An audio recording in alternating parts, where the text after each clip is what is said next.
Cute ka. Kakaibang sisiw to.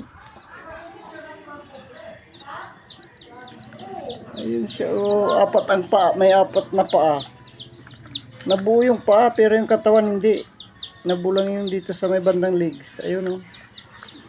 Parang naputol siya dito. Siguro, ano to, yung malaking itlog siguro to. Kambal. Kambal sana, kaso hindi nabuo yung isa. Hindi na-develop. Kaya, ayun. Tangay-tangay niya ngayon yung dalawang paa. Dalawa yung paa niya, oh. Ayan, oh. Ayan, oh, dalawang paa siya.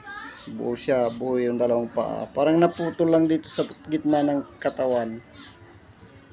Tapos yung isa, ayun siya. Hinihila-hila niya. Sana mabuhay to.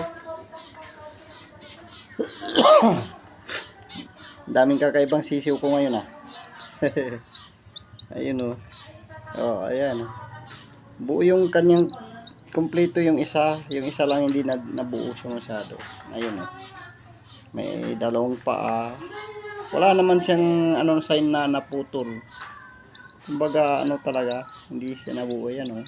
Hindi, walang sugat. Nakakabit lang siya dito sa parang pinakapusod ng manok. Yun, pinakapusod nila. Yun. Kaya ayan ko muna yan siguro.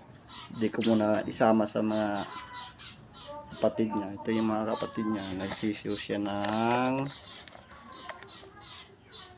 6. Yung pang 7 hindi nabuo yun. Kakakita ko lang ngayon doon kasi siya sa garahe nagsisiw. Ayan, oh. Cute. Kaya hindi ko muna siya isasama para hindi maapak-apakan yung sa likod niya. Tapos ito ay isama ko na dun sa isang pang ano ko lang kanina, kakababa ko lang din.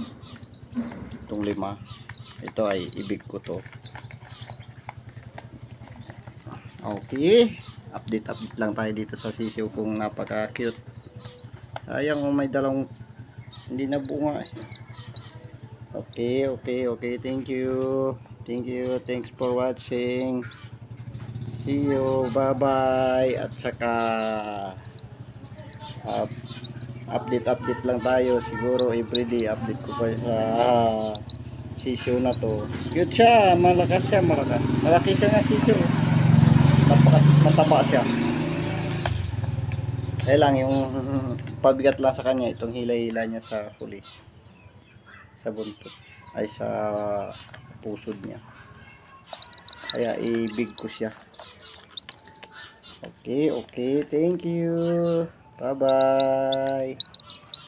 Update na lang tayo dito sa sisiw kong cute. Sana mabuhay to. Buhay sana. Alagaan natin mabuti para mabuhay.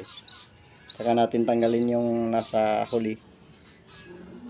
Okay. Bye-bye.